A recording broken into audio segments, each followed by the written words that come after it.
In a previous interview, you did mention, you signaled the possibility of at least 2 more rate hikes here, one in June and another one in August. Now, to bring the benchmark by at least to 2.75%. Question is, what would warrant another rate hike here? And the rate things are going, how long do you see this cycle extending? Okay, as you said earlier in the news, you said that largely the cause of the high inflation is supply shocks. Now, normally we will not react to that. But there are two reasons we are reacting. The first one is the economy has recovered, and we're now reaching a point where demand and supply are just about balanced on the aggregate. Of course, there are sectors where there are sectors where there's excess supply, there are sectors where there's excess demand. On the balance, on the aggregate, they're balanced. So, in other words, the conditions are such that supply shocks can have second-order effects that can result in the inflation spreading to the other sectors. Now, but at the moment, right now, the number of items in the consumer price index that are between 2 and 4 far outnumber those that are above 4. And in addition, we do not see an upward trend in those items. But with the size of the supply shocks and the fact that there are several of them, right? You have oil, you have wheat, you have, of course, the pork shortage because of the Asian swine flu. So those, the supply shocks together with what is now more or less a balance between almost equality of demand and supply, we must really take early measures before inflationary expectations become higher. Okay. Sir Medalla, question here, since you mentioned earlier that you are at least taking a look at possible second round effects here, what would be the most worrisome spillover here? Well, the first one, of course, is people may say, well, maybe there should be wage adjustments. And then people might say, well, since prices are higher, I might as well raise my price because maybe I have the people selling the products whose prices have gone up may say, maybe we need higher prices because the money is now buying less. So that's why we have to signal very clearly that we are taking the supply shocks very seriously.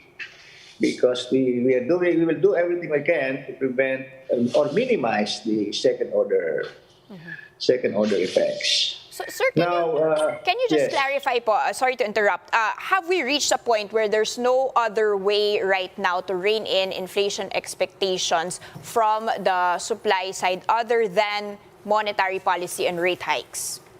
Okay, obviously, we need supply intervention, right? And as you also mentioned, one way to do that is increasing imports by reducing non-tariff barriers and reducing tariffs. So those are the supply measures. But given the prices outside the Philippines are also rising because of the Ukraine war. Fertilizer is very expensive. Wheat, because of the Russia and Ukraine are major sources of wheat, so bread prices will rise. So many of the supply shocks, there's very little we can do about it. And even the increase in imports may not completely answer it. So what we want to do is okay, prices will rise, but the rate of increase, that was when prices rise, they're unlikely to go back down again, and unless the supply conditions abroad change. So what we're saying is, okay, they're rising, but the rate of increase should moderate. Okay, go ahead. Okay, so what we're looking at is in fact, what we're looking at are the month-on-month increases, and right now they're high.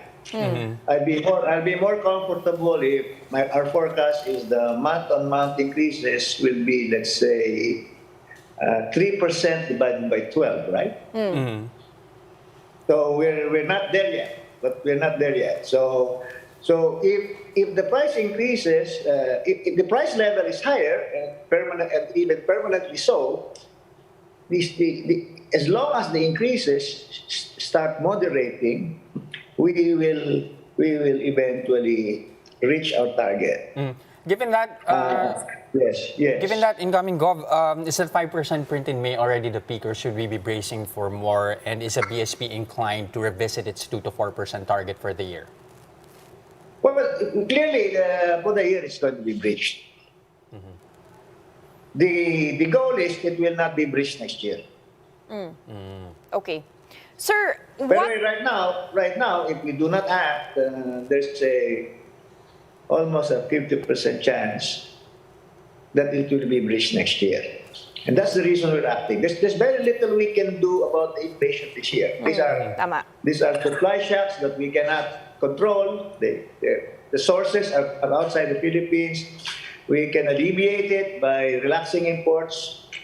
But these are I think if you use an analogy of a vehicle, there's enough momentum that you need maybe say 200, 300 meters to slow down. Right? So on the other hand, if you slam on the brakes, and the road is slippery, the car may flip over, right? So that's why what we want instead is to gradually, gently step on the brake so that by next year the car is already stable and moving at the right speed.